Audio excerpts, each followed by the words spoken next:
মুর্শিদাবাদের জলঙ্গির সীমান্তে বসছে কাঁটা তার।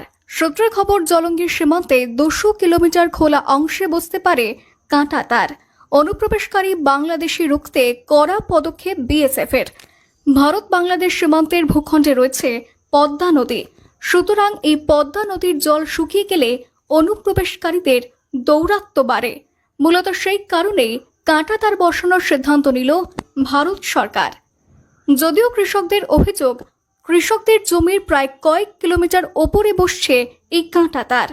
কেননা মাঝে মধ্যে দেখা যায় বাংলাদেশিরা ভারতীয় কৃষকদের ফসল কেটে নিয়ে উধাও হয়। তা নিয়ে বিএসএফ জওয়ানরা আশ্বস্ত করেছে এলাকার কৃষকদের।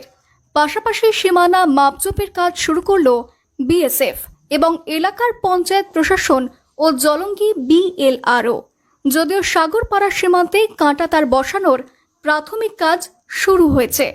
বিএসএফ এর আধিকারিক কর্মকর্তা, সিবিডব্লিউডির আধিকারিক কর্মকর্তারা আছেন।